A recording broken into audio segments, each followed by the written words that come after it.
चलो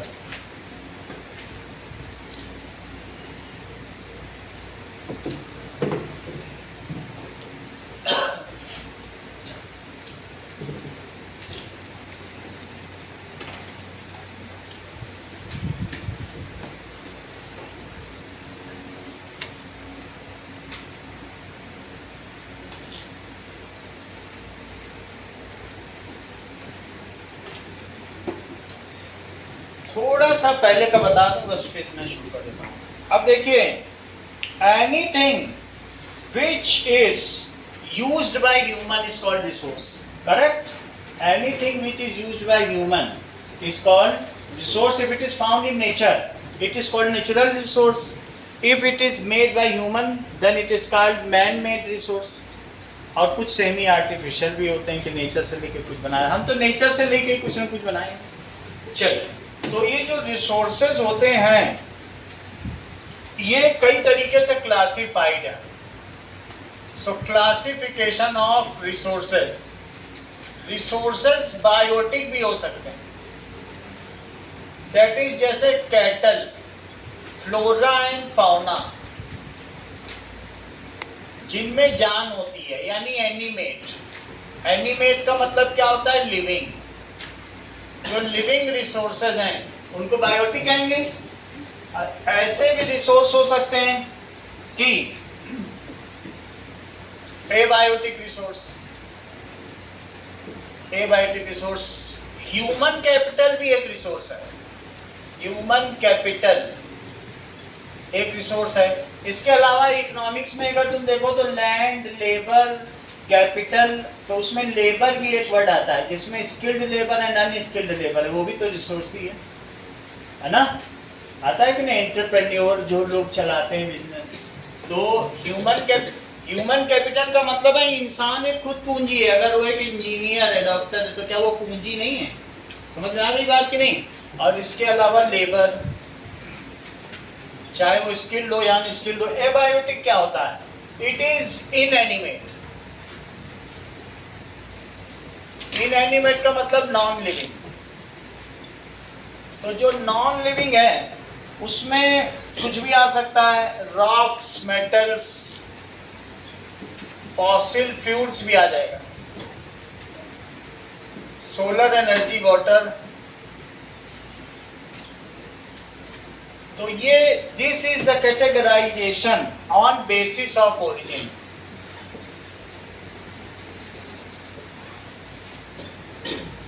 ठीक है, उत्पत्ति के आधार पर ये प्राकृतिक संपदा का बंटवारा है। अब हम देखेंगे resource on basis of exhaustibility.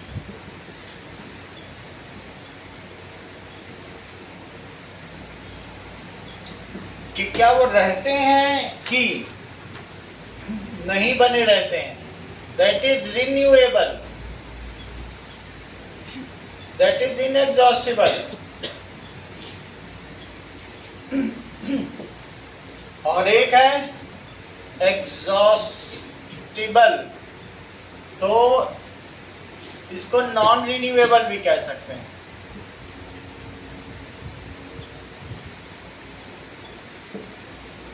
Exhaustible. अब inexhaustible, at what rate human utilize it, it is never going to consume.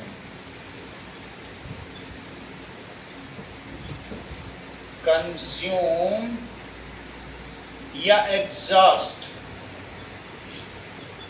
in future, near future. कहने का मतलब है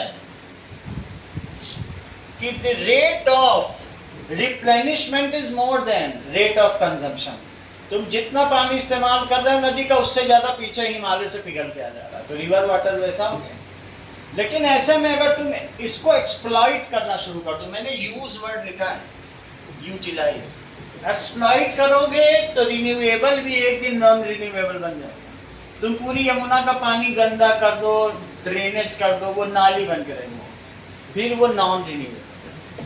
सो in this the rate of replenishment is more than, किससे ज्यादा है? The rate of consumption. However, जैसे if deforestation is done at higher rate than afforestation, then जो flora है, ये टिम्बर है, ये forest are no more non renewable resource, तुम्हारे लिए बचेंगे ही नहीं, क्योंकि तो रिन्यू हो रहे हैं। एक however if deforestation is more than afforestation, तो क्या होगा? Then renewable resource कैसे बन जाएंगे? Resource will become non-renewable.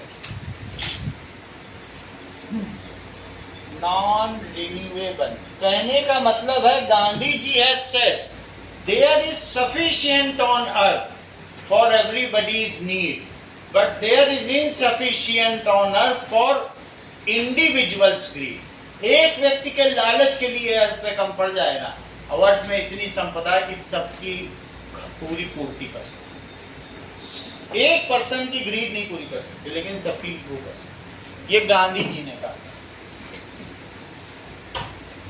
Said that there is sufficient resource on earth.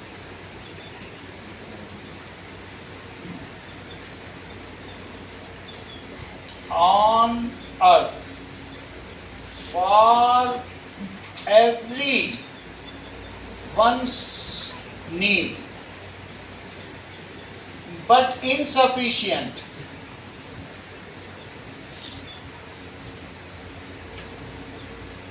for anyone's greed. जो resource exhaustible, the resources like example ore, mineral, fossil fuels. Fossil fuel में भी petroleum, कोल आता है, CNG 3 आते हैं। फॉसिल फ्यूल में कौन आता है? दैट इज सीएनजी, पेट्रोलियम और ये सभी which are limited in nature and one day they are going to exhaust in whatever controlled amount we use them. कितना भी सीमित तुम यूज करो, इनको खर्च होना है। are limited in nature and one day going to exhaust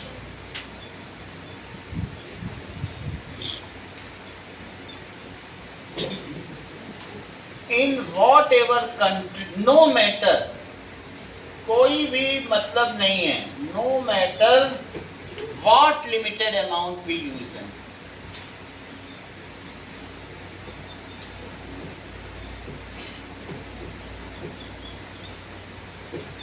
तो ये एक और बंटवारा हो गया on the basis of exhaustibility.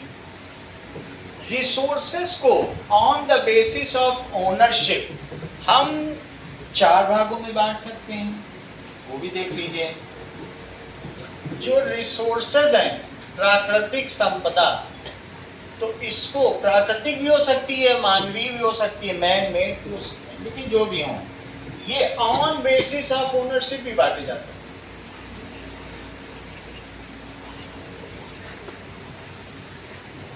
पहला इंडिविजुअल रिसोर्सेज जैसे तुम्हारा घर और घर में रखी चीजें वो तुम्हारी हैं, और दूसरी है कम्युनिटी ओन रिसोर्स, तुम्हारे घर के बगल का पार्क और उसमें बना हुआ हॉल, तो वहां पर तुम लोग बर्थडे मनाने जा सकते हो, जो समुदाय की होती है। जैसे पार्क हो गया वो कम्युनिटी का है, तो उसको कहेंगे कम्युनिटी ओन्ड रिसोर्सेज। गांव की चौपाल या मंदिर। एक है नेशनल रिसोर्स जो नेशन का होता है,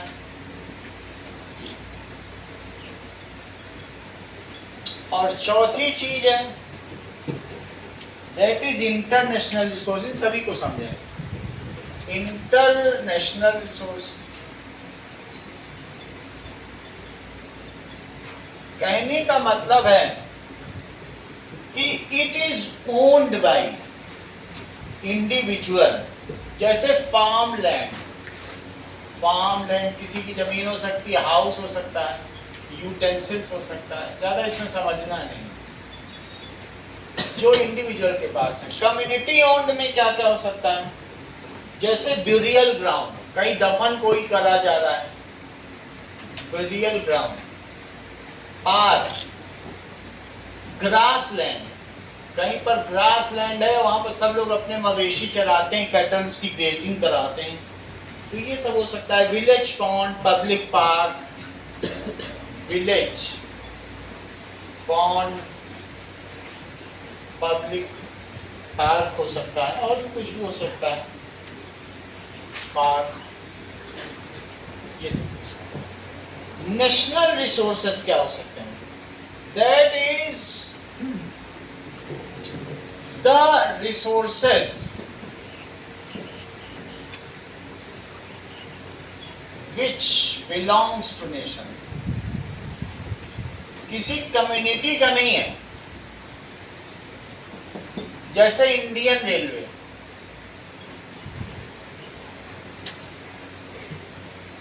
ठीक है, इंडियन रेलवेज क्या है, पूरे देश का है।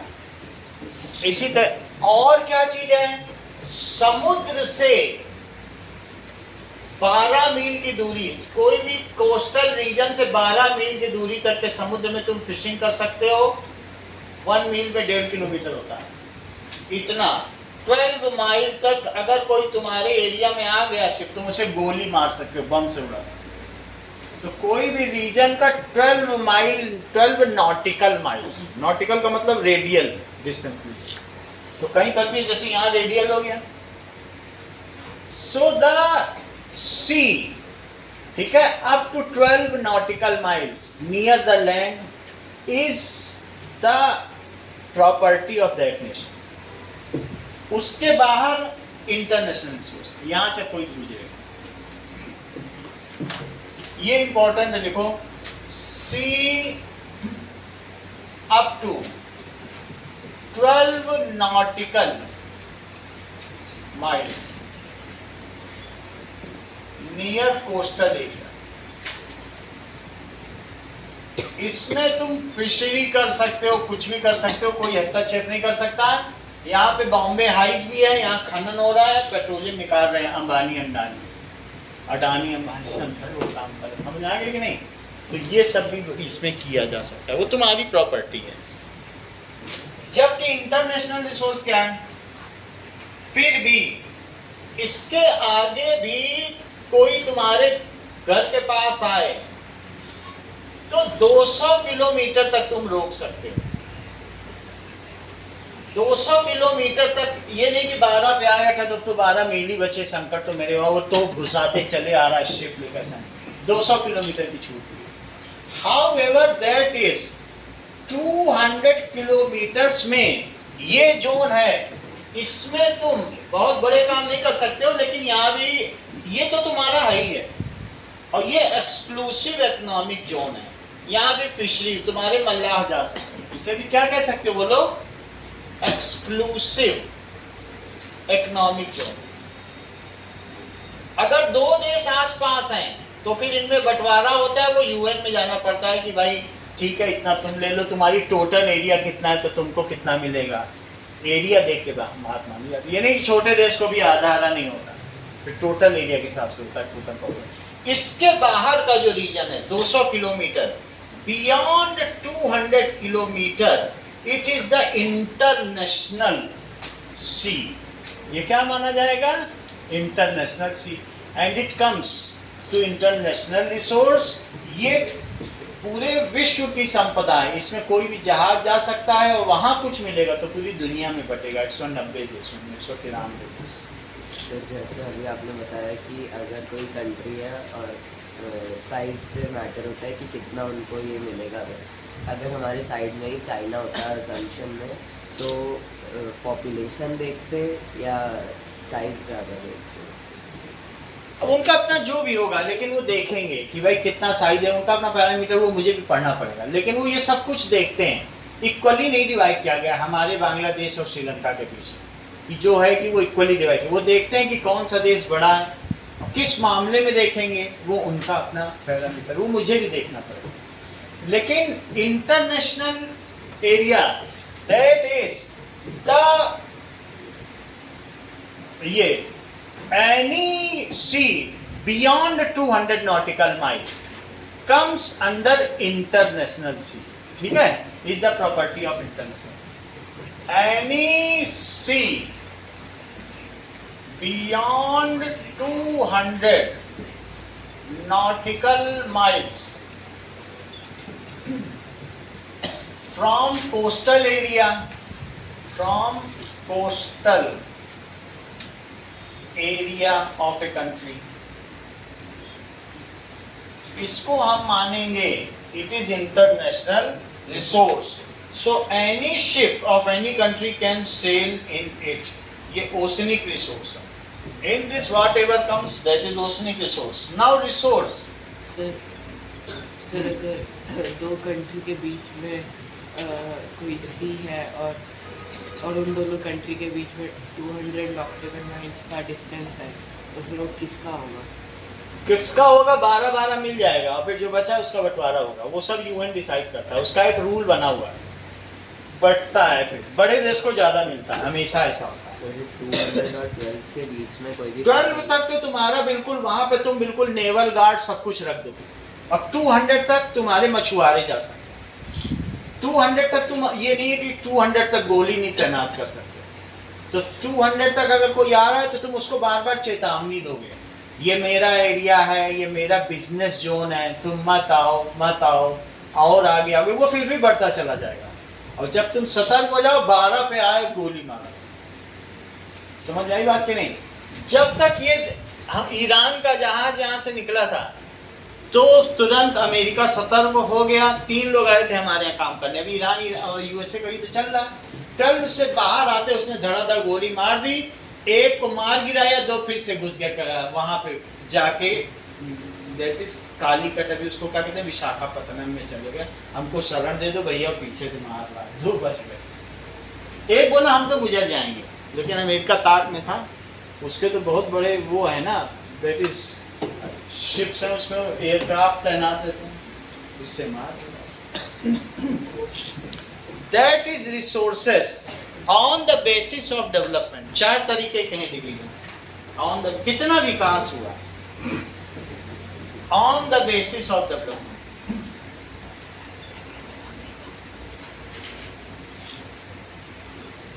तो इसके 4 हैं। एक पोटेंशियल रिसोर्स है,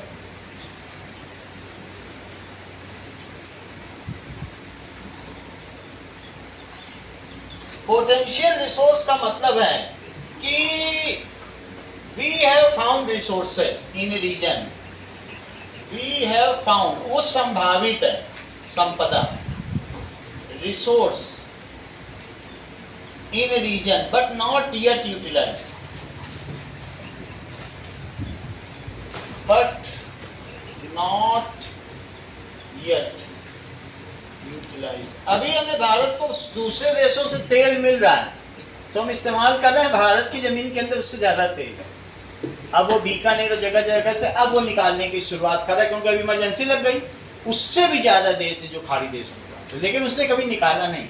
और हिमालय तो रिसोर्सेज से भरा पड़ा है, वो ज़्यादा डिगिंग इसलिए नहीं कर रहा इन्वायरमेंटल की वजह से कि लैंडस्लाइड हो जाएगी तो कहीं कुछ हो जाएगा।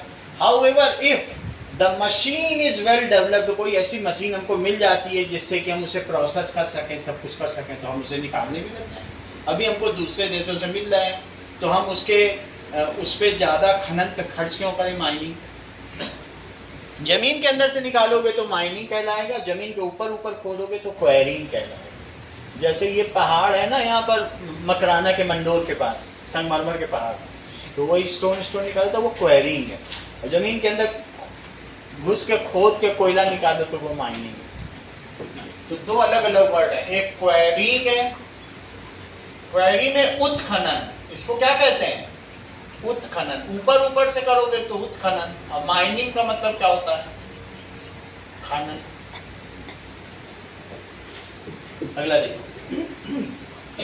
For example that is wind and solar energy in Gujarat and Rajasthan but not yet utilized properly. हम जानते हैं यहाँ है, लेकिन इतनी महंगी महंगी विंड मिल्स, पवन चक्की इतनी महंगी महंगी पड़ रही हैं कि उससे बिजली बनाने से ज़्यादा तो उसके रिपेयर का खर्च होता है। राजस्थान और गुजरात का जो इंचार्ज है, मतलब हेड, वो हमको मिला था ट्रेन में, तो उसने बोला ये सक्सेसफुल नहीं है इंडिया में, क्योंकि ये चलती तो है, बिजली बनाती, लेकिन उससे ज़्यादा हमारा रिपेयर और लेबर कॉस्ट आ रहा है। अरे हम दिन रात यहाँ वहाँ घूमते रहते हैं, रिपेयर ही करवाते। तो है, तुम कहीं कहीं तो देखे ही होगे राजस्थान में, बट अभी उसके लिए कोई एक सही चीज़ आ जाए तो ज़्यादा अच्छा हो। दैट इज, इसका एग्जाम्पल क्या है? Wind and solar energy, solar energy in Rajasthan and Gujarat अभी यूटिलाइज नहीं की गई है। राजस्थान एंड गुजरात, ये हमें मालूम है, कई देश कर रहे हैं, नॉर्वे कर रहा है, ऑस्ट्रेलिया कर रहा है, हमने नहीं किया। अब देखो हमारा कॉस्ट ज्यादा आ रहा है। दूसरा है developed resources.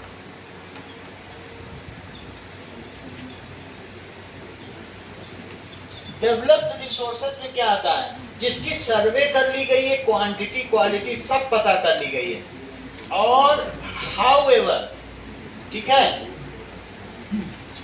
That is the survey of resources has been done. हमने पता लगा लिया कि बीकानेर में यहाँ तेल है, लेकिन अभी रिफाइनरी स्टार्ट नहीं की, अच्छी मशीन मिल जाएगी तो कर लेंगे। Survey of resource has been done, quantity and quality दोनों पता लगा ली कि कितना है। कोलार में सोने के खाने हैं, उड़ीसा में पता लगा लिए, लेकिन वो महंगी पड़ रही, उसकी metallurgy has been determined, but yet that is beneficial technology has to come to exploit it or use it, but yet waiting for cheaper technology.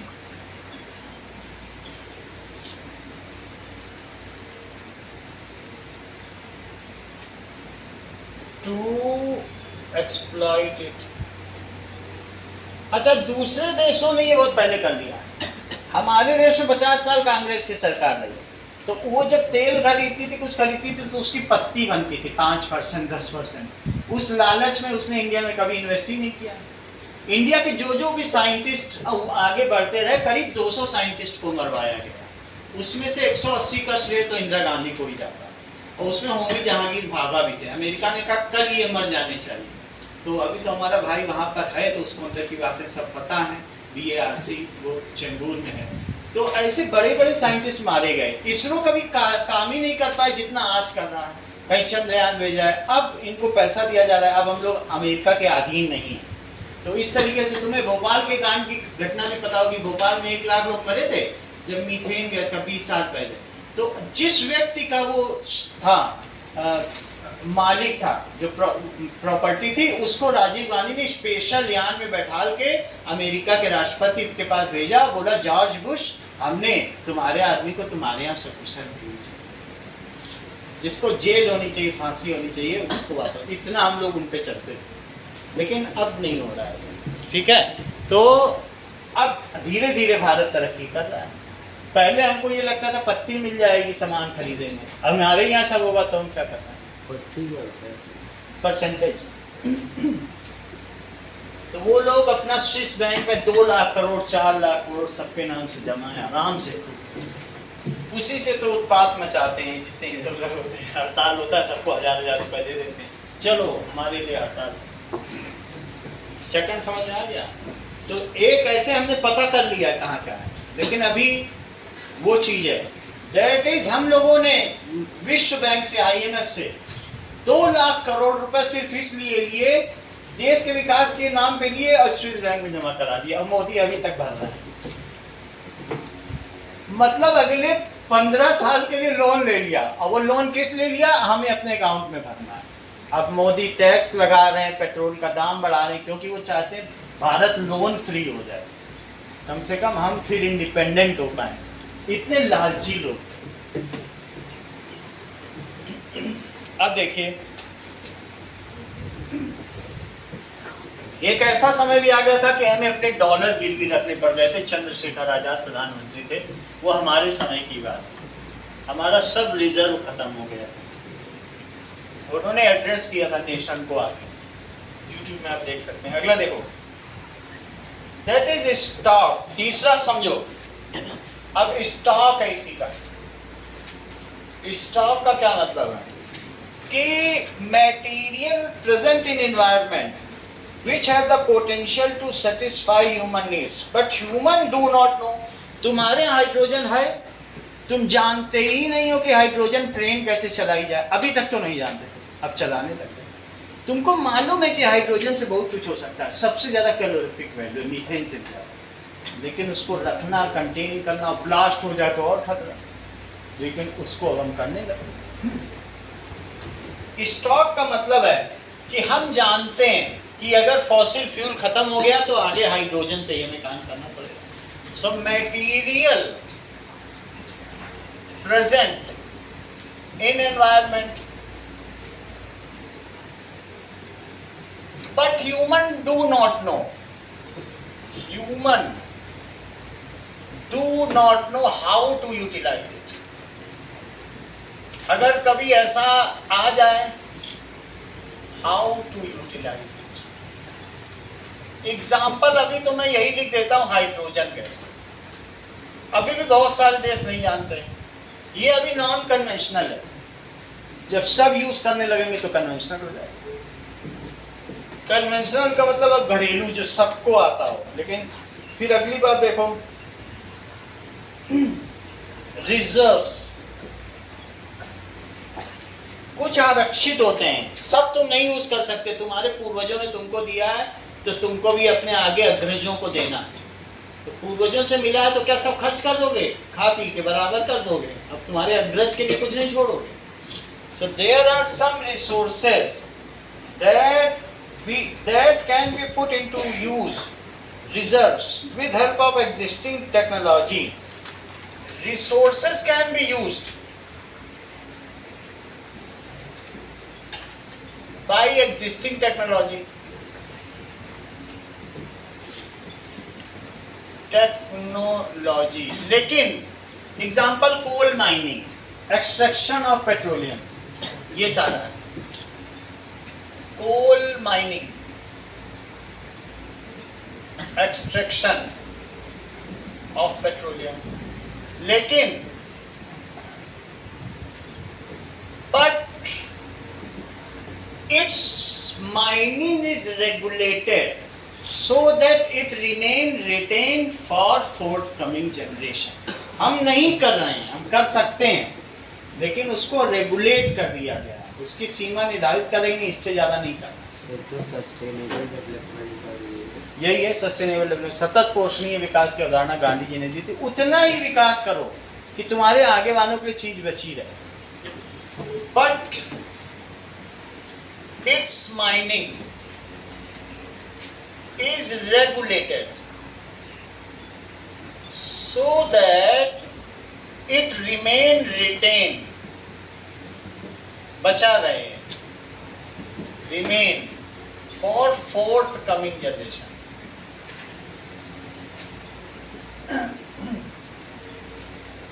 इनके बेसिस पे कोई क्वेश्चन आएगा तो कर लेना, ये तो तुमको पहले बता दिया कि सारी चीज। अब देखो what is sustainable economic development. अब अगली चीज देखो, सस्टेनेबल इकोनॉमिक डेवलपमेंट क्या होता है? That is development of a nation is done at such a rate that resources should last for forthcoming generation. Development of a nation using resources. तुम्हें अगर कुछ करना है तो बिना रिसोर्स के तुम क्या तरक्की करोगे? Using resources should be done at such a rate। 30 lakh साल पहले का हमारा इतिहास है, तो क्या ये आखिरी जनरेशन होनी चाहिए हमारी? हमें अगर हम बहुत तरक्की कर चुके हैं कि मनुष्य को खत्म ही कर दें, at such a rate that resources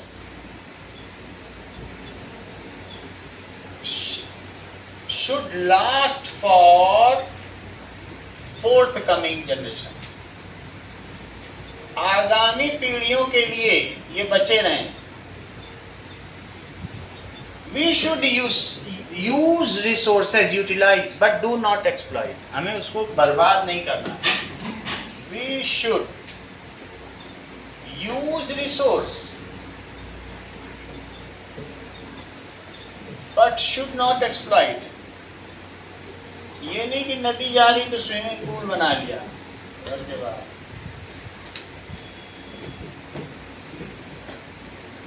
और मंगल उसमें मछली की तरह तैर रहे हैं। Now, as human being are using resources, so what is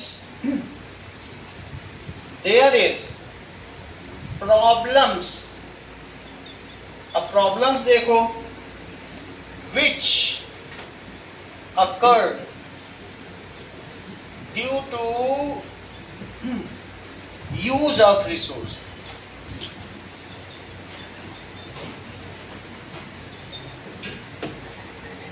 पहली चीज, एट द माइनिंग साइट, जहां माइनिंग होती है, और quarrying site, there is environmental pollution created. ये तो तुम्हें मानना पड़ेगा, जहां खुदाई उदाई होगी तो क्या अच्छा रहेगा? एट माइनिंग साइट, और नहीं तो मंडोर जाके देख लो कितना बर्बाद हो चुका है। क्वेरिंग उससे थोड़ा सा आगे जाना पड़ेगा।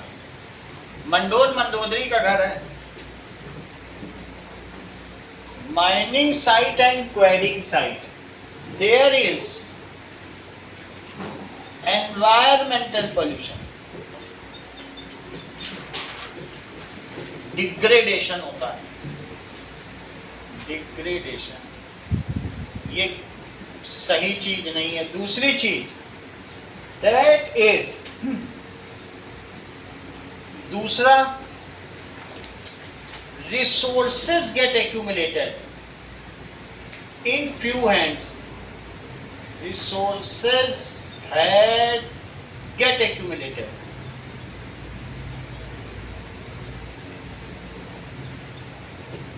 in few hands, so it creates gap between rich and poor। इससे क्या होता है? Rich and poor. ठीक है? Resources is the basic cause between fight between two countries. America Iran के रिसोर्सेज ही तो हथियाना चाहता है, उसका सारा तेल भंडार, तभी तो फाइट हो रही है। ठीक है? Due to resources there is fight between two nations, there is war between two nations। तो ये भी हो रहा है। resources is given by mother earth, so it is distributed among us all, ठीक है, इक्वली। लेकिन क्या ऐसा होता है? होता नहीं है। नाउ तीसरा, ड्यू टू इनडिस्क्रिमिनेट। डिस्क्रिमिनेट का मतलब है अंधाधुंध, आंख बंद करके, अंधाधुंध, कुछ दिखाई ही न पड़े। इनडिस्क्रिमिनेट यूज ऑफ रिसोर्सेस, मिल गया है पेट्रोल तो चलाए जा रहे हैं, ठीक है। There is global environmental crisis, there is global warming, pollution of river, pollution of river, ये सारी चीजें हो रही हैं, ठीक है। ओजोन लेयर डिप्लीशन है बस।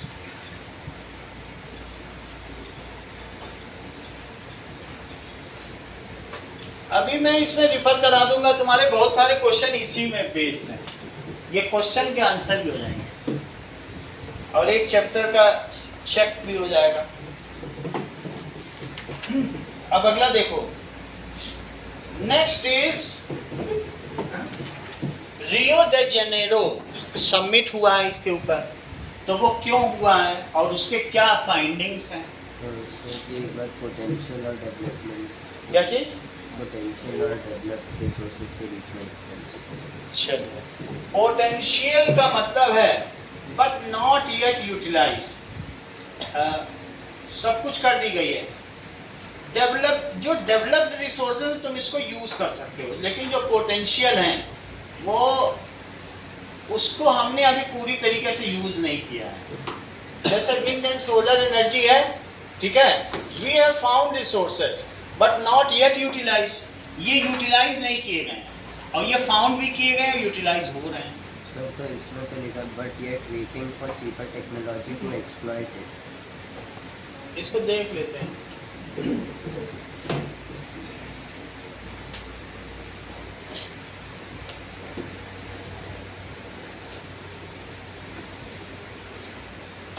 Difference between potential and developed resources.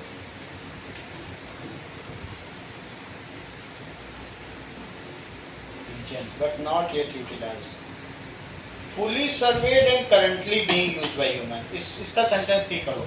Developed में इसमें गलती लिखा है sir, these are fully surveyed and currently utilized, क्योंकि वो चीज़ अभी कहीं गैप हो भी रही है।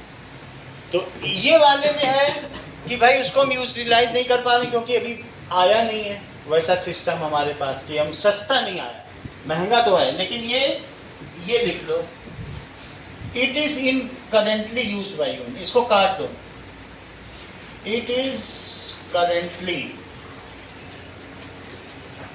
Used by human. अगला देखो, अब हम देखेंगे कि ये समस्या आ रही है, तो एक पूरे विश्व के सभी देशों का समिट हुआ है, रियो दे जेनेरो समिट।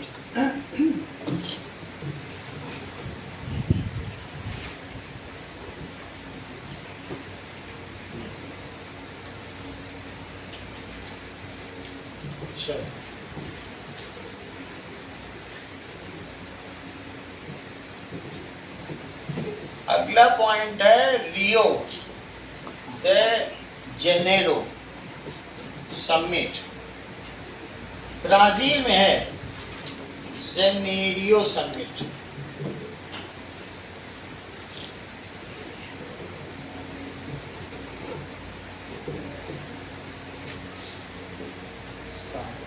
समिट का मतलब बैठक होती है, तो ये प्लेस हुआ है 1992 में।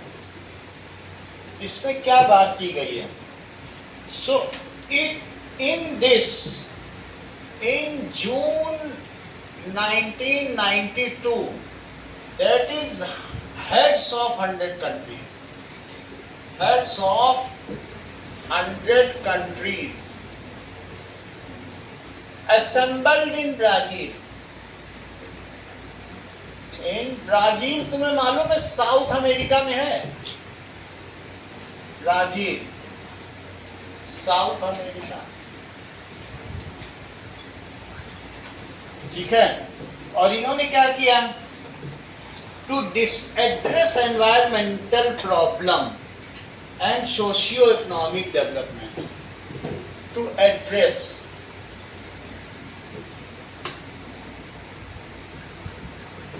mental problems and discuss socio-economic development in global development. Socio-economic development at global level.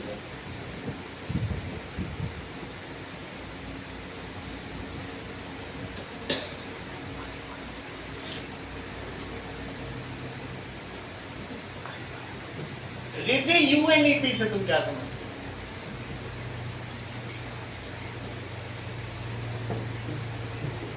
हो? ओजोन लेयर के लिए ये बैठक बैठी, यूएनईपी का फुल फॉर्म बताओ।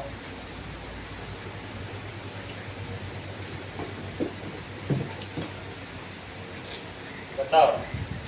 United Nations of environmental program, UNEP की बैठक बैठी थी। ओजोन लेयर डिप्लीट हुई थी जब 79 में, तो 18 बैठी थी बैठक।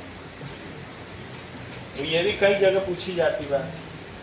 अब आगे देखो, इस बैठक में क्या हुआ, इसमें एजेंडा 21 को फॉरवर्ड किया गया। All nation agreed upon agenda 21, यानी 21 for achieving sustainable development in 21st century. All nations agreed upon agenda 21। अब ये पता नहीं है कि एजेंडा 21 में 21 पॉइंट्स थे कि 21st सेंचुरी के लिए बनाया गया, वो देखने लायक बात, ठीक है। फॉर 21st सेंचुरी बहुत सारे पॉइंट्स भी रहते हैं किसी में। इसमें क्या था, declaration sign by world leaders, इसमें एट UNCED इट वाज, जो एजेंडा 21 है, डिक्लेरेशन जब सब देश साइन करते हैं तभी माना जाता है। साइंड बाय ऑल हेड्स, कहां पे, इन UNCEP। इसका मतलब क्या है, that is United Nations conference on environment and development. United Nations conference for environment, UN conference for on environment and development. वो अलग था, ये अलग है, ये ऊपर वाला अलग है। UNEP अलग है, ये अलग है। इसमें डी आ गया, क्या, ED, CED ना, डी लिखो, एनवायरनमेंट एंड डेवलपमेंट। तो वहां पे इन लोगों ने साइन किया। इसमें क्या था, they aimed achieving global sustainable development. जो गांधी जी कह रहे थे उसे पूरे सभी विश्व के लोग राजी हो गए। They aimed achieving global sustainable development.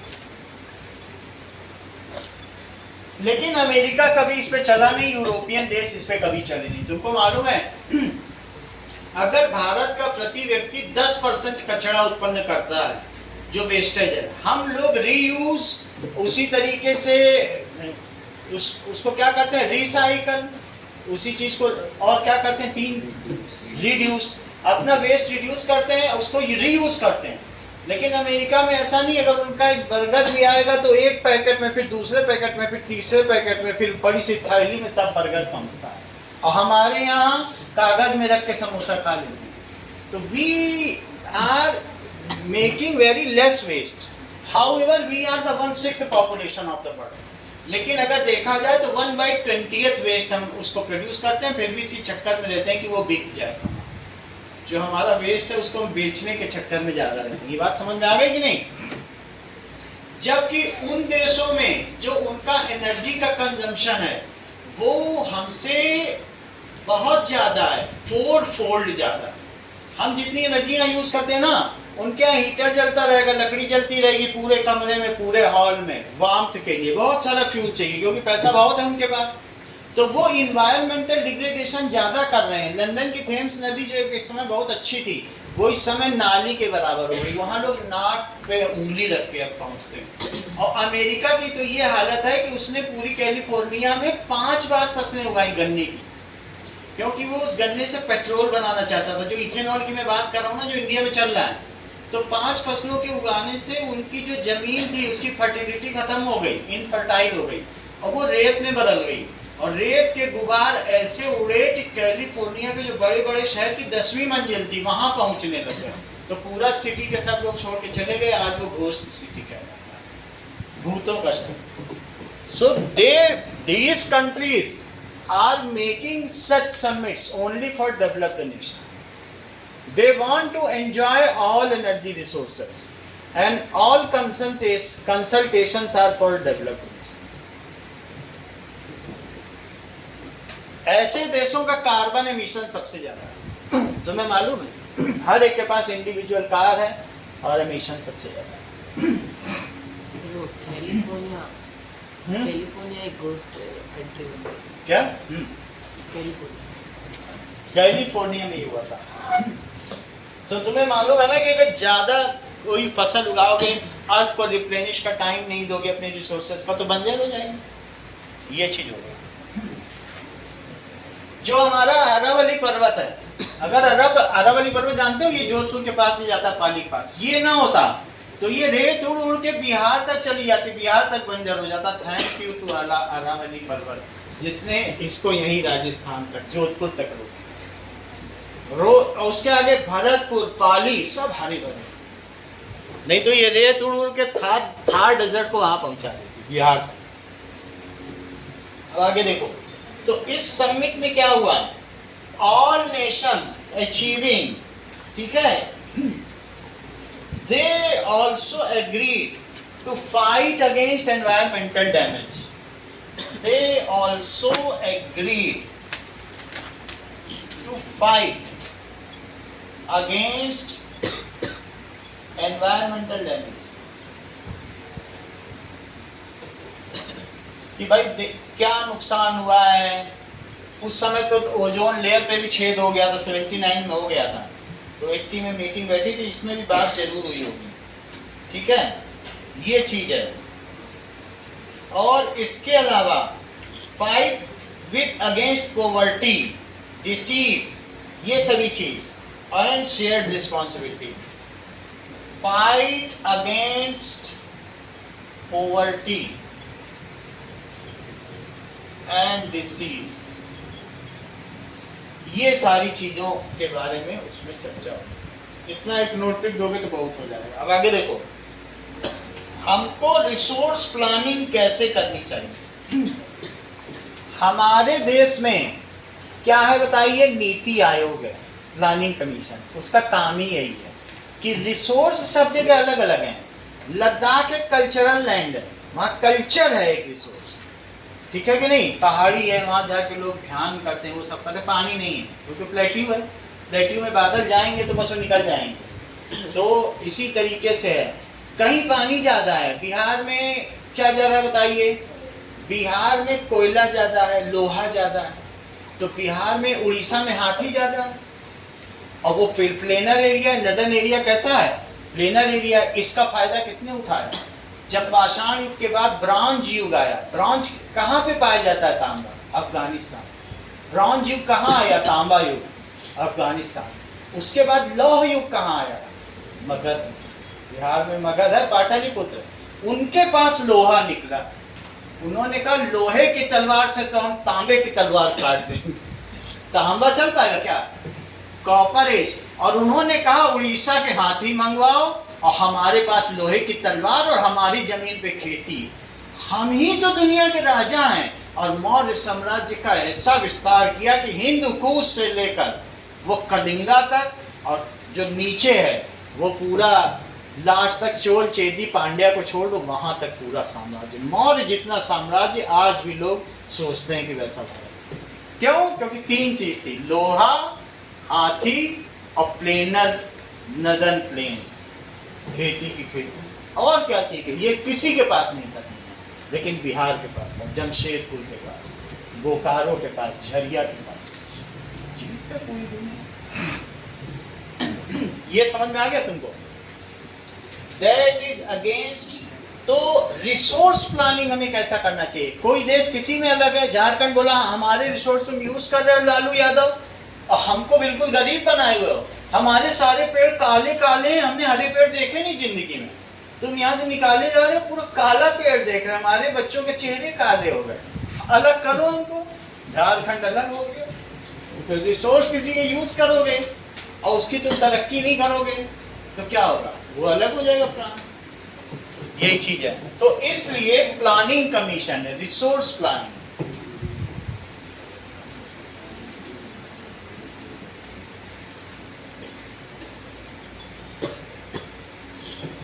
ठीक है। तो India is rich in natural resources, different resources are found in different regions. India is having, हमारा कैसे है कि varied geographic relief pattern.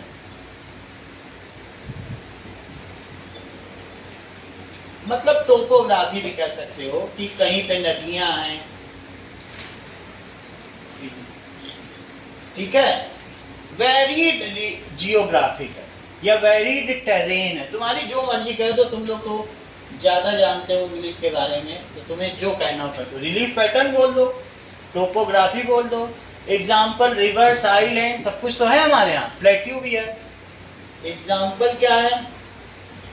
River, island, plateau, Deccan का प्लेट्यू है। और क्या है? इसके अलावा माउंटेन्स भी हैं, डेजर्ट, डेजर्ट में खूब तेल है, अब निकलना शुरू हुआ है, डेजर्ट, ठीक है। आइलैंड भी हो गया, रिवर भी हो गया, और डेल्टाइक सुंदरवन, दुनिया का सबसे बड़ा सुंदरवन है, यही अकेला देश है जिसमें शेर और चीते दोनों पाए जाते, ऐसा कौन सा दूसरा देश? That is deltas, riverine land और बहुत कुछ है, इतना सारा। नदन प्लेन्स भी है। तो क्या हुआ बताइए? Plains, we have different resources in different regions. पूरा इंडिया ड्रेनेज सिस्टम से गंगा, यमुना, ब्रह्मपुत्र और कृष्णा, कावेरी आके मिल गई ना सागर में हुई, सब एक है, हिंद देश के निवासी सभी लोग। कितनी नदियां और कितने ड्रेनेज, पूरा भारत नदियों का देश है। तो दूसरे देश में मुश्किल से एक नदी बहती, वो भी 6-6 देश से होके जाती है। हमारे एक देश में इतनी नदियां सब हिमालय ने दे दी और प्लेट्यू ने। देखो प्लेट्यू पे जो पानी गिरता है, प्लेट्यू तो तुम जान गए ना, इसे टेबल टॉप है, वो गिर के बह जाएगा, लेकिन हम लोगों ने चालाकी से इतने सारे डैम बना डाले हैं, कहीं कृष्णा सागर डैम तो कहीं कितने डैम, उसको धीरे धीरे खोलते हैं और पूरा साल भर पानी, तो बारिश में इकट्ठा कर लेते हैं और साल भर इस्तेमाल। नहीं तो क्या प्लेट्यू का है वो तो क्या सीजनल रिवर है, और एक होती पेरिनियल रिवर, हिमालय से तो पूरा वो बही रही है नदियाँ, गंगा, यमुना, ब्रह्मपुत्र बही रही, और अब लिंकिंग का भी चल गया कि अब हम लिंक करेंगे और सिंधु नदी का पानी देंगे नहीं पाकिस्तान, सबको इंटरलिंकिंग होना शुरू हो गया। तो ये सब किसका काम है? नीति आयोग का, प्लानिंग कमीशन। और वो कितने साल की नीति आयोग करती बताइए? 5 साल की प्लानिंग, कि कैसे बांटा जाएगा। अब जरा देखिए, तो तुम्हें कुछ बातें लिखनी है इसमें कि कहाँ क्या क्या पाया जाता है, तुम्हारा उतना ही फर्ज बनता है, योर ड्यूटीज होगा कि भाई बिहार में क्या पाया जाता है, यूपी में क्या पाया जाता है, राजस्थान में, यही लिखना है। क्वेश्चन पूछा गया है कि रिसोर्स प्लान कहाँ क्या पाया जाता है, यही। चलो लिखे जरा।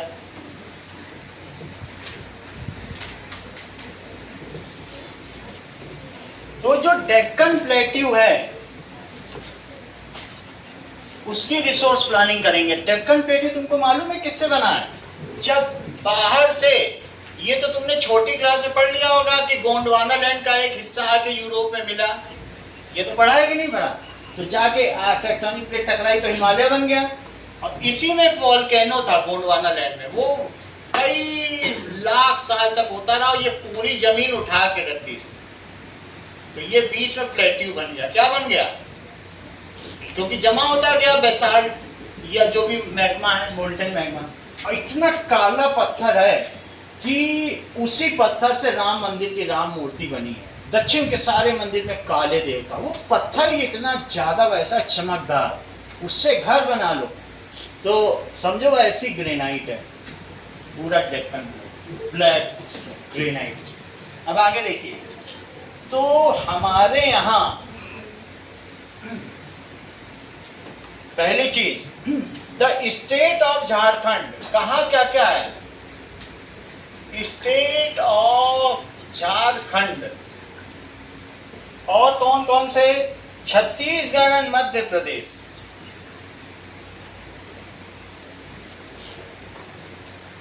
And Madhya Pradesh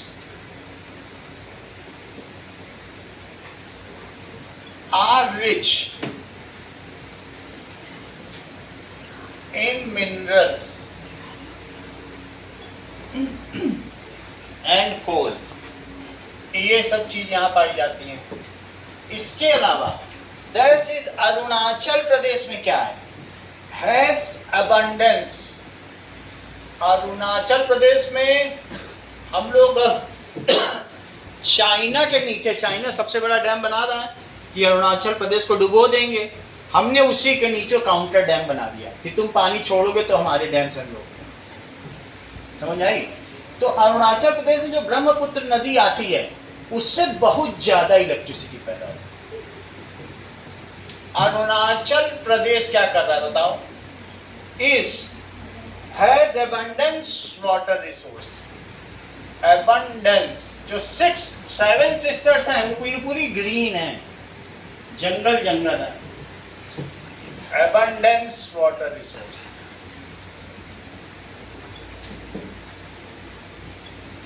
used for making electricity। वैसे तो कितने भी डैम है, making electricity। अगला देखिए, that is state of Rajasthan, is state of Rajasthan and Gujarat को क्या मिला है? Rajasthan and Gujarat are rich in solar energy and wind energy. Rich in solar energy and wind energy. तो हमारे देश में अलग अलग चीजें हैं। That is cold desert of Ladakh. ऐसे चीजों का भी हमें नाम बताना चाहिए। Ladakh has scarcity of water but rich cultural heritage. Has scarcity of water. Nubra नदी बहती है वहां पर,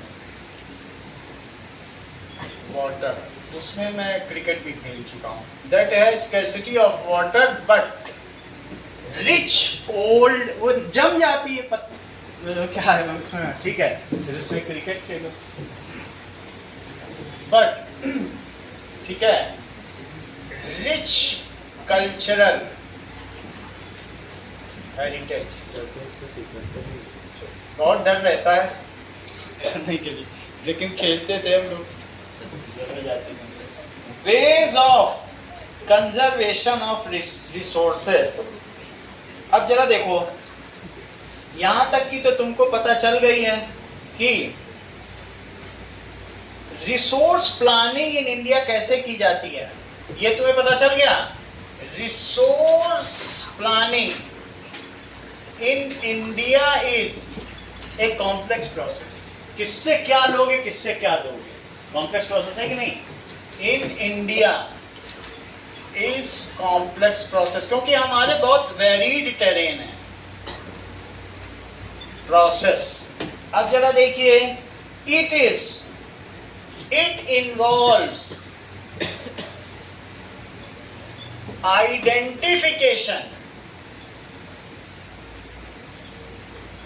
of sites of natural resource. कहाँ क्या है पहले उसका पता लगाओ, फिर जब निकलने लगे तो स्टेट कहता कि अब हमें भी उसका फायदा दो, और निकलवाते समय स्टेट कुछ नहीं करता है। तो पहला तो उनको आइडेंटिफिकेशन करो, that is surveying, mapping and qualitative and quantitative estimation. It includes surveying, इसमें सर्वे करना है आपको, मैपिंग कहाँ से कहाँ तक है, इसमें सब बहुत बड़े महंगे इंस्ट्रूमेंट लगते हैं, जमीन के अंदर तुम्हें देखना है, और क्वालिटी एंड क्वांटिटी असेसमेंट, ये सब भी पता करना है।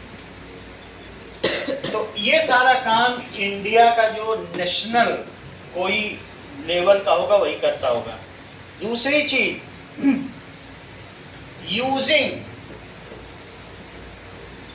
प्रॉपर टेक्नोलॉजी टू extract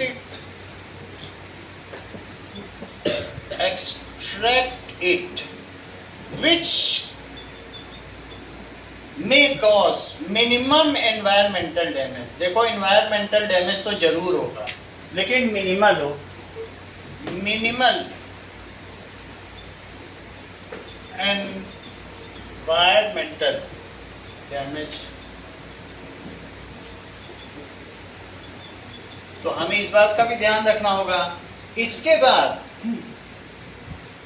जो भी है, रिकंसाइलिंग। मान लो जैसे तुम्हारा प्लान क्या है, तुम्हारे टेस्ट कर रहे हो, हम क्या पढ़ाएंगे, हम उन दोनों को रिकंसाइल करते हैं, उस हिसाब से डेली की क्लास रखी जाती है कि नहीं। उनका मेल ऐसा बिठाते हैं, कोई KV1 का, कोई KV2 का, तो सबका काम चल जाए, सबका रिकंसाइल हो गया, यहाँ काम होता है। Reconciling national development with resource development planning. Resource भी डेवलप करनी है, नेशन को भी डेवलप करना है, दोनों एक साथ चले, उसको रिकंसाइल करना है। रिकंसाइलिंग नेशनल डेवलपमेंट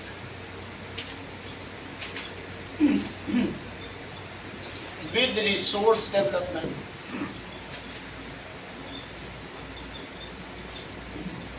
इसका क्वेश्चन यही आएगा, how resource planning is done in India, तुमको ये सब लिखना है। अब देखो ना, लैंड रिसोर्सेस, ये इंपॉर्टेंट है। अगला टॉपिक आ रहा है, लैंड रिसोर्सेस। क्या जमीन भी एक रिसोर्स है? तो यस, हमारे पास कई तरीके के लैंड रिसोर्स हैं। जरा इसे देखो, बहुत सारी चीजें हैं। हमारे पास फॉरेस्ट 26% फॉरेस्ट। अभी मैं परसेंटेज दिखा देता हूं। Land not available for cultivation. दूसरा कौन सा है? Land not available for cultivation, barren land, infertile land. जैसे राजस्थान में तुम हेलीकॉप्टर से जाओ तो पता चल जाएगा कि एक शहर है, फिर रेत है, फिर शहर है, फिर रेत है। हम लोग तो एयरफोर्स में हेलीकॉप्टर से जाते थे तो देखते थे कैसा है, और पहाड़ों के इर्द गिर्द ही बना हुआ है, चाहे जैसलमेर हो चाहे उदयपुर हो, एक किला, किले के चारों बस्ती, सब जगह बैरन लैंड। तो एक ऐसी जमीन भी भारत में है। और दूसरा अदर कल्टीवेटिव अनकल्टीवेटेड लैंड। जरा देखो फैलो लैंड, फैलो लैंड का तुम क्या मतलब समझते हो? जो जमीन 1 साल तक खेती के लिए ना यूज की गई हो, जैसे खेत है किसी का और वो छोड़ के शहर में काम करने चला गया, तो 1 साल के लिए अगर उसने नहीं यूज की हो जमीन तो वो फैलो लैंड मानते हैं। वो क्या जमीन हमें देगी? कुछ दे पाएगी? उसके खेत है लेकिन खेती नहीं कर रहा, उसको क्या कहेंगे? 1 साल से ऊपर हो गया और उस जमीन पे खेती ना हुई हो तो उसको क्या कहते हैं? दो it is fertile but not used for cultivation, उसको तुमने तो कुछ उगाया ही नहीं। सही है, देखो फैलो लैंड। और इसके अलावा और क्या क्या है? फिजिकल फैक्टर, बुक में देखो क्या क्या है, सब पता चले कौन कौन सा है। ये देखो जरा, फॉरेस्ट है, बैरन लैंड है, area under non agricultural use. एक और देखो, land not used for 1 year, ठीक है, फॉर कल्टीवेशन, उस पे खेती के लिए इस्तेमाल ही नहीं किया गया। अगली चीज देखो, that is area under non agricultural use. अब कहीं कहीं इंडस्ट्री होगी, सिटी होगी, तो क्या उसको तुम यूज कर लोगे खेती में? Area under non agricultural use, एक ऐसी जमीन है। और इसके अलावा area for miscellaneous trees, crops and groves, ऐसा बड़ा एरिया भी है। Area under cultivation, area under cultivation. और एक और चीज है, that is permanent pasture and grazing land, जिसमें लोगों की बकरियां चलती हैं। Permanent pasture and grazing land. अब तुम नेट सोन एरिया किसे कहोगे? अब कुछ डेफिनेशन बताते हैं। यानी ये दो चीजों की तुलना है, हमारा फॉरेस्ट कितना बढ़ा है, क्या बढ़ा है, दो चित्र हैं, इनका कंपैरिजन है। एक 60-61 में है और एक 14-15 का है, तो ये दो में कंपैरिजन किया है। अच्छा, एक 1920 का न्यू बुक में और ये है, सही है। चलो इन कुछ चीजों की डेफिनेशन हम समझें ना। जरा देखिए, जिस जमीन में साल में एक बार भी खेती हुई हो उसे नेट सोन एरिया कहते हैं। सब डेफिनेशन लिखा रहा हूं, 10 डेफिनेशन याद करो, सब आएंगे। चलो एक एक करके समझो। पहली चीज, फैलो लैंड किसे कहते हैं?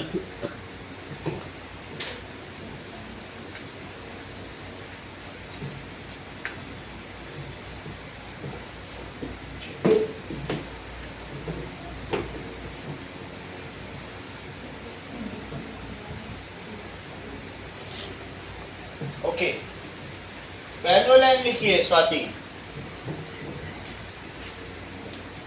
फैलो लैंड,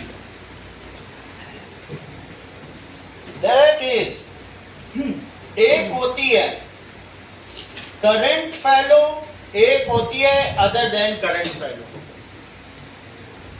करंट फैलो और एक कैसी है? Other than current fallow. Example है कि left without cultivation for 1 or less than 1 year, that is land left without cultivation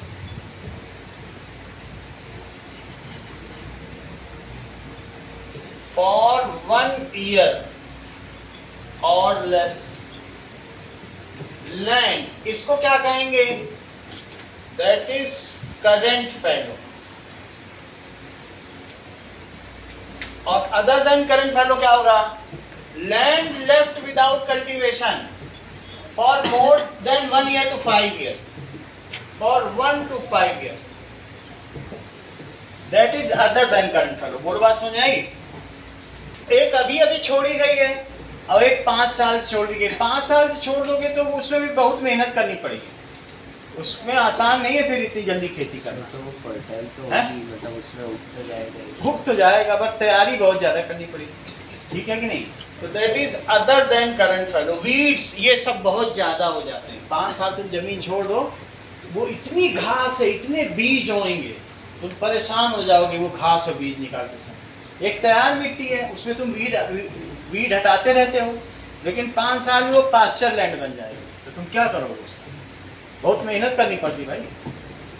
घास अगर उग गई है कहीं पे, घास के मैदान में तुम खेती कैसे कर रहे हो? उसमें इतने बीज होंगे वो परेशान करेंगे। Other than fallow land, other than current fallow, उसमें गाजर घास आ जाएगी, गोखरू आ जाएगा, तुमको परेशान कर देगा। नाउ नेट सोन एरिया क्या होता है? नेट सोन एरिया, ठीक है, the area sown more than once in an agricultural year. Area sown, तो कम से कम फसल उगाई गई हो, रबी और खरीफ। तुम जायद मत उगाओ, जायद सब्जी की फसल होती है। रबी में गेहूं, खरीफ में चावल और जायद में सब्जी।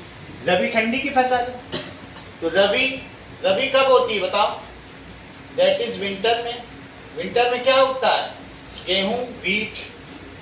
अब अभी खरीफ उगेगी, तो ये क्या होती है? खरीफ, ये रेनी सीजन की है। रेनी सीजन में क्या उगेगा? धान। और इसके बाद जायद, जायद होती है समर। अभी ये समय जो अब चला गया, जायद का चला गया 3 महीने का, उसमें वेजिटेबल्स। तो ये कह रहे हैं कि कम से कम 2 तो उगाओ। एरिया सोन मोर देन, ठीक है, area sown more than once in one agricultural year. Agricultural year, अगर तुम 2 फसल उगा रहे हो तो तुम्हारा नेट सोन एरिया में काउंट होगा। अब जरा देखिए कि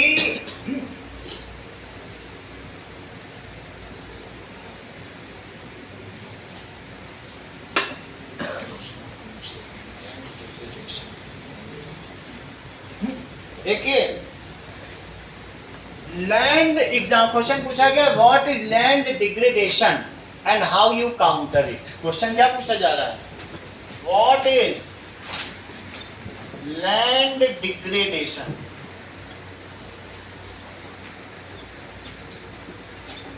ठीक है, and ways, right ways to solve this problem।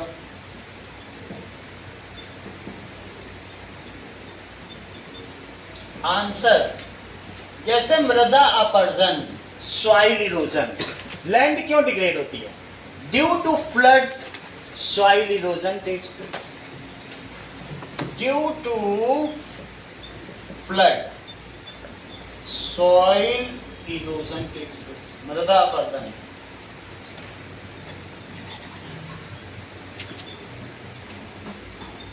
ऊपर की लेयर निकल चली जाती है, तो वो एक प्लेट इरोजन है। और कभी कभी तुमने देखा है पिछली बुक में गली फॉर्मेशन है, कोई इसी बुक में दिया हो, गली बनी, देखिए लास्ट डायग्राम गली है, तो देख लो तुम्हें डायग्राम। और एक पेज और पढ़ लो, फिर मैं और पढ़ लो एक पेज।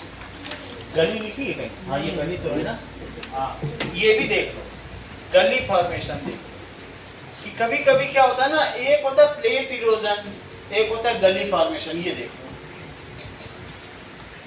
ये चीज गली इरोजन। तो गली इरोजन क्या है कि मान लीजिए कि तुम्हारे खेत से मिट्टी बह गई, अब तुम इस खेत तुम्हारा बेकार हो गया, ये अब 2 पैसे का रह गया। देखो खेत में से मिट्टी बह के कहीं चली गई, सड़क अड़क पे चली गई, तो इसको तुम क्या भरवाओगे, कितनी ट्रक मिट्टी लाओगे, और यहाँ फिर से चली जाएगी, लूज हो जाएगी। तो गली इरोजन क्या होता है बताइए, कि दैट ये किसी भी खेत को बर्बाद करने के लिए काफ़ी है। ऐसा हो जाए तुम्हारे खेत आए, तुम शहर से तो देख रहे हो इसमें तो गली बनी हुई है, ठीक है, सर जितनी मिट्टी है उससे ही लेवल करते थे। उतनी कर देंगे, बट वहाँ की मिट्टी हमेशा लूज रहेगी, उस पर ग्रिप नहीं रहेगी, फिर बारिश आएगी वहीं से फिर रहेगी, ये चीज़ होता है। तो ड्यू टू फ्लड लैंड, ये क्या होता है, soil erosion takes place due to dumping site of waste. अब जैसे दिल्ली में शूटरगंज इतनी बड़ी डंपिंग साइट बन गई कि उसके ऊपर कार चल रही है, वेस्ट के ऊपर कार चल रही है, इतने meter. So land degrade due to dumping site of waste. तीसरी चीज क्या होती है, land degrade due to landslide. पहाड़ों पे भी लैंड डिग्रेड होती है, लैंडस्लाइड हो गया, सब बहा के ले गई, अब क्या खेती करो। सर फिर ये गली इरोजन के बाद उसके ऊपर घर भी नहीं बना सकते। नहीं, घर बनाओ मतलब एक बहुत बड़ा नुकसान माना जाता है।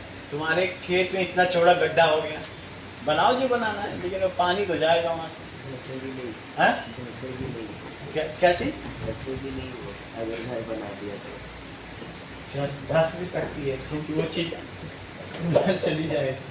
समझ में है कि नहीं। तो ड्यू टू लैंडस्लाइड इतना चीज हो सकता है, तो बहुत सारी चीज है। एक और भी चीज है, यस, ड्यू टू माइनिंग भी होता है। और क्या चीज, overgrazing, overgrazing desertification. So desertification due to overgrazing.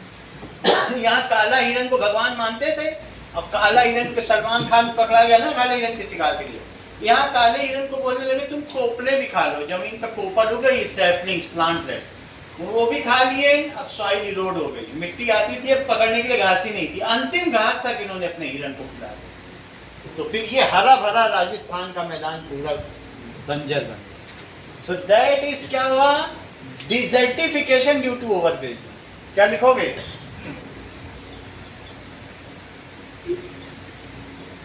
Due to किसकी वजह से, ओवरग्रेजिंग। और अगला बताओ, नेक्स्ट इज माइनिंग, किसकी वजह से, दैट इज माइनिंग कहीं पर अगर हो रही है, या क्वेरिंग, इससे भी जमीन खराब हो जाती है, ये लैंड डिग्रेड करते हैं। हमें क्या करना चाहिए, क्या मीजर अपनाने चाहिए,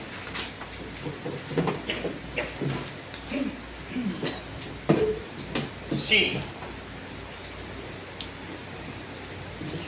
हमें एफॉरेस्टेशन करना चाहिए, बहुत सारे जंगल लगाने चाहिए, एक पेड़ माँ के नाम।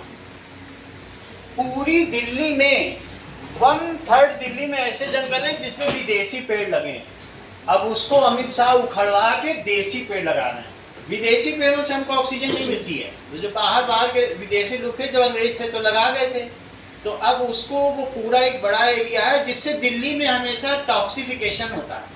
अगर वहाँ देसी पेड़ होते, आम के, जामुन के, नीम के, तो क्या वहाँ पर वो फल भी ना देते और खूब हरियाली ना देते। तो वो चीज़ अब करने जा रहे हैं।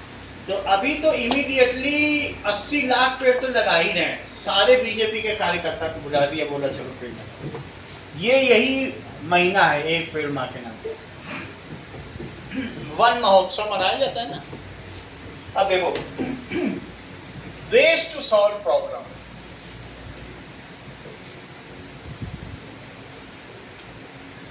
पहला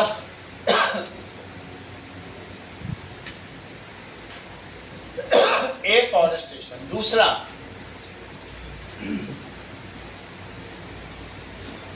प्रॉपर मैनेजमेंट ऑफ ग्रेजिंग। ये नहीं कि एक ही जगह ओवर ग्रेजिंग कराते रहे, वो ठीक नहीं है। दैट इज स्टेबलाइजिंग ऑफ या चेकिंग ऑफ सैंड ड्यून्स जानते हो? Sand dunes by planting dense bushes, जहां सैंड ड्यून्स खत्म होता है वहां ऐसी झाड़ यहां लगा दो कि उसके आगे वो जा ही न सके। बाई प्लांटिंग डेंस बुशेस, तो उसकी वजह से क्या होगा, सैंड ड्यून आगे नहीं बढ़ पाएगी। वैसे तो अरावली रोक ही रही है।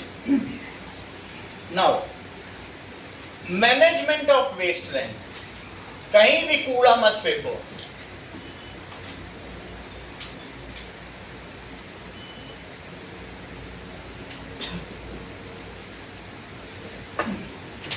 Control of mining activities,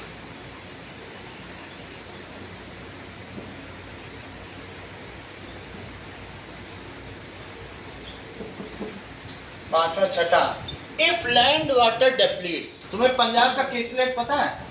Punjab में जमीन के अंदर इतना पानी था, 10 फीट खोदो इतना पानी पानी पानी पानी, और उन्होंने क्या किया, ट्यूबवेल लगा लिया। सरकार ने कहा बिजली फ्री। उन्होंने कहा हम तो गेहूं क्यों उगाएं, हम तो धान उगाएंगे। धान में 5000 लीटर पानी 1 किलो गेहूं में लगता है।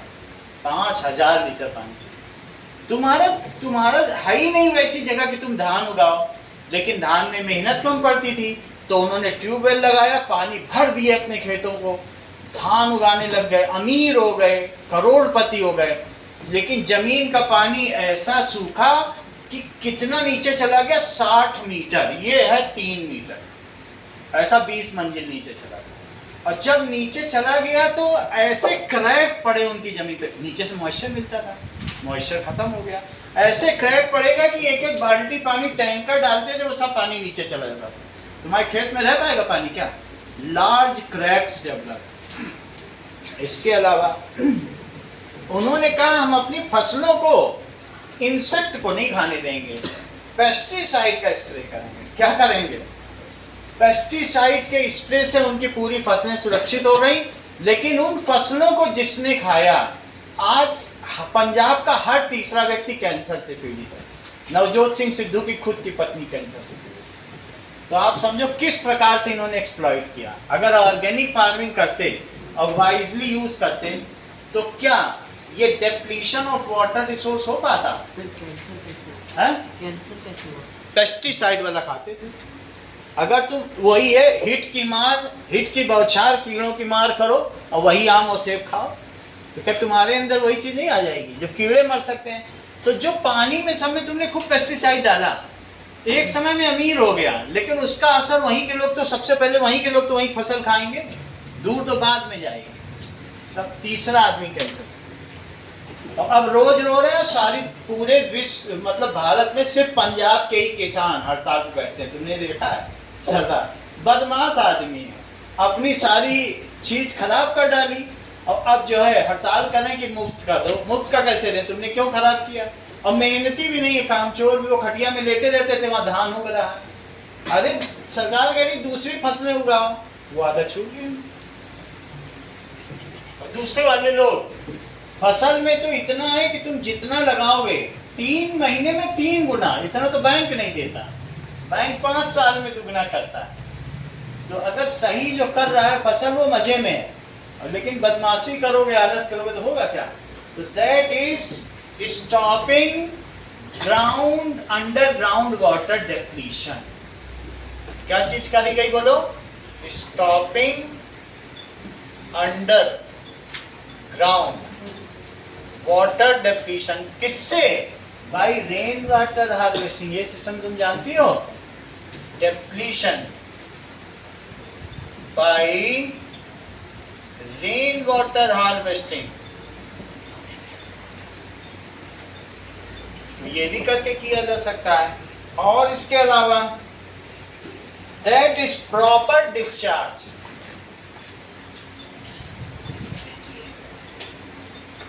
Of effluents. जो किसी भी फैक्ट्री से निकलते हैं उनको एफ्लुएंट्स कहते हैं। Discharge of effluents into nearby water resource only after treating. ये नहीं कि केमिकल फैक्ट्री से निकल रहा है नाली वो बहने दो खेतों में, सब बर्बाद कर देगी. Only after treating it. तो अगर ऐसा कर सकें तो हम जमीन का मृदा अपरदन और साथ में उसकी क्वालिटी को डिग्रेड होने से रोक सकते हैं.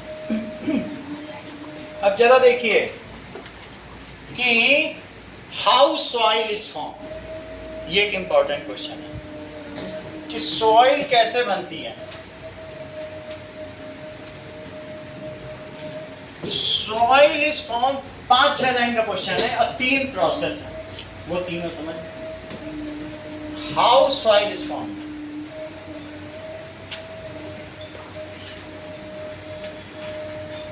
ठीक है, पहला that is due to weathering. किसकी वजह से?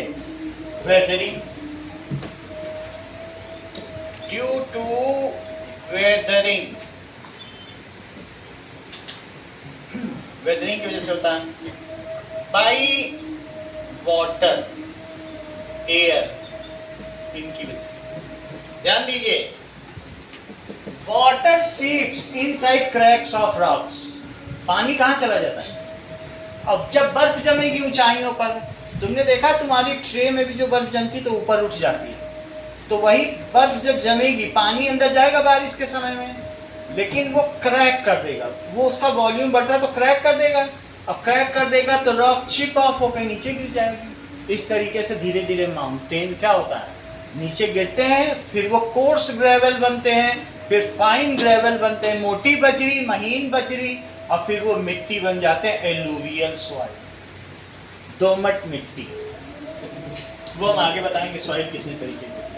तो क्या चीज बताई गई है कि when it rains on mountain, rain होनी चाहिए. रेन ना भी हो तब भी कभी ना कभी तो हिमालय का पानी पिघलता ही है, तो वो सब उसमें चला जाता है पहाड़ों पे. इट रेन्स, अदरवाइज तो वहां स्नोफॉल होता है.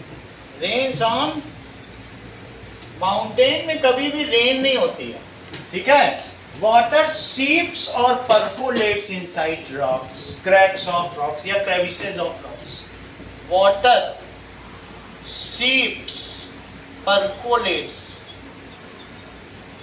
इन क्रैक्स, उसमें क्रैक्स होते हैं यानी crevices of rocks. When it get freeze, its volume क्या होगा बोलो? Increases, causing cracks to widen. तो क्या cracks widen हो जाएंगे? And ठीक है, जो रॉक है वो चिप ऑफ हो जाएगा. चिप का मतलब टूटना. And rock chip off, chip off. It falls down to valley and flow along with river. कहाँ गिरेगा?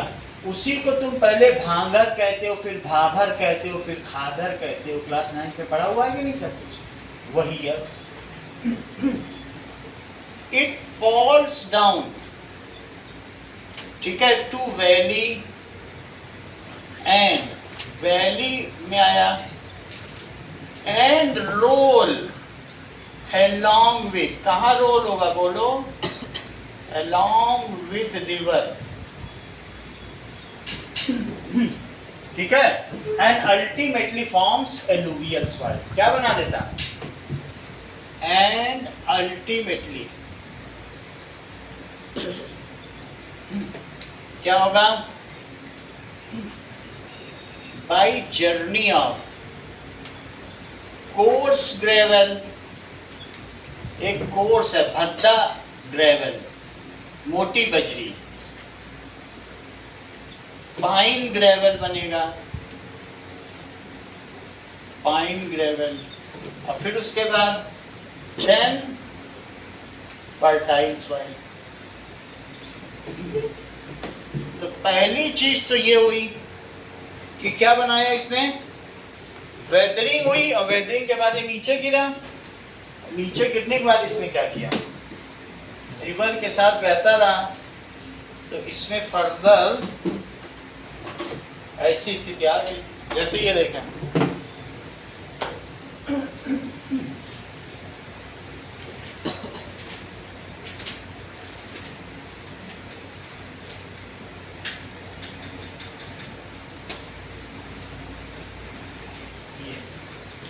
अब इसमें ये समझो तुम्हारा रेन वाटर हार्वेस्टिंग है, इसमें ऊपर से पानी डालो और नीचे बिल्कुल गंदा पानी डालो, बिल्कुल पीने वाला निकलेगा नीचे से। तो ऊपर देखो कोर्स ग्रेवल है, उसके नीचे थोड़ा फाइन है, फिर और फाइन है, फिर सबसे नीचे कार्बन है, चारकोल। अगर कोयले को पीस के डाल दो तो पानी की बदबू मिट जाती है। कोयले से गुजर गया तुम्हारा पानी। ये कभी तुमने अपने घर के वाटर फिल्टर को खुलवा के देखा होगा तो एक उसकी कैंडल कोयले की, स्मेल भी चली जाएगी, कलर भी चला जाएगा। तो ये दिस इज द ऐसे रेन वाटर हार्वेस्टिंग बनती है, घर में भी जो बनाई जाती है ना। और नीचे का पानी तुम यूज भी कर सकते हो ऐसा। तो course gravel, fine gravel, sand और फिर सॉइल बन जाएगी। कार्बन वाला पानी, है? कार्बन वाला पानी पीते हैं। हाँ, कार्बन है या कोयला है, तो कोयला पानी को साफ कर देगा और फिर बाद में उसका आप चाहे क्लोरीनेशन कर दो और भी बैक्टीरिया फ्री, लेकिन स्मेल और कलर सब चला जाएगा।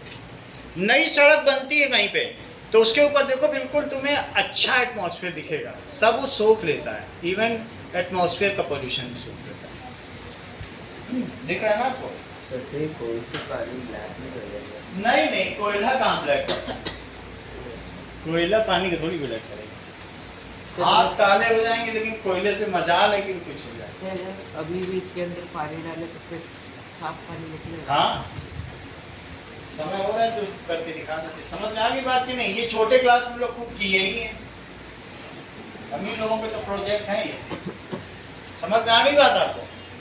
That is how the soil formation take place.